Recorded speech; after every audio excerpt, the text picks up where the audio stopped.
Islamic foundation থেকে আমাদেরকে বলা হয়েছে, আপনারা সকলেই সচেতন মানুষ জানেন, তা হলো এই আগামী 24 তারিখ থেকে HPV নামে একটা ভ্যাকসিন প্রদান করা হবে আমাদের মা বোনদের, আমাদের বোনদেরকে, যাদের বয়স 9 থেকে 14, 10 থেকে 14, 10 থেকে 14 বয়সী মেয়েদের একটা ভ্যাকসিন দেওয়া হবে।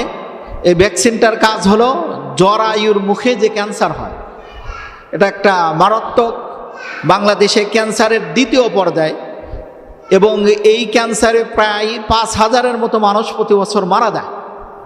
জরায়ুর মুখে ক্যান্সারে 5000-এর মতো মা বোনেরা ইন্তেকাল করেন।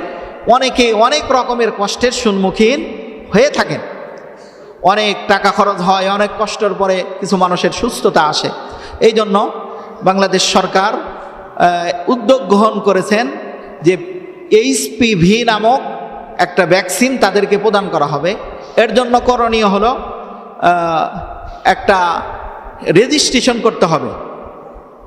ভ্যাকসিপি নামক একটা অ্যাপস আছে, এই অ্যাপসের মধ্যে আপনারা রেজিস্ট্রেশন করতে পারেন, দোকানে গিয়েও করতে পারেন, প্রতিষ্ঠানিকভাবেও ছাত্রীদেরকে এই ভ্যাকসিন প্রদান করা হবে। প্রতিষ্ঠান থেকে তাদেরকে জন্ম নিবন্ধনের মাধ্যমে এই রেজিস্ট্রেশন করে তাদেরকে ভ্যাকসিন দেওয়া হবে।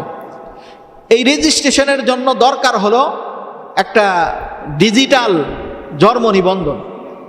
যাদের ডিজিটাল জন্ম নিবন্ধন নাই, অতি সত্বর ডিজিটাল জন্ম নিবন্ধনটা করে ফেলেন, এবং এই বয়সী যে সমস্ত নারীরা আছে তাদেরকে এই ভ্যাকসিনের আওতায় আনার চেষ্টা করেন।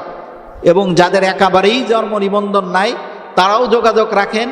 যেই সমস্ত স্থায়ী এবং অস্থায়ী টিকা কেন্দ্র আছে, এই সমস্ত জায়গায় যোগাযোগ রাখলে তারা হয়তো ব্যবস্থা করে দিবে, এই ভ্যাকসিনটা দিতে পারবেন।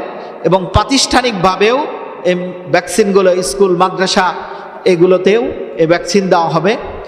নারীদেরকে নারীরাই ভ্যাকসিন দিবে, কোনো অসুবিধা নাই।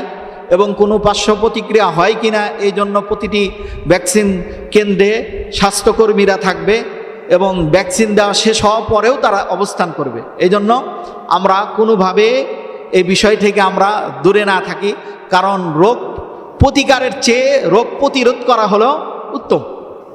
এই জন্য আমরা এই ভ্যাকসিনটা আওতায় আমাদের সকল নারীদেরকে, বিশেষ করে 10 থেকে 14 বছর বয়স যেই সমস্ত নারীরা আছে তাদেরকে এই ভ্যাকসিনের আওতায় আনার চেষ্টা করব। আল্লাহ রাব্বুল আলামিন আমাদের সবাইকে তৌফিক দান করুন।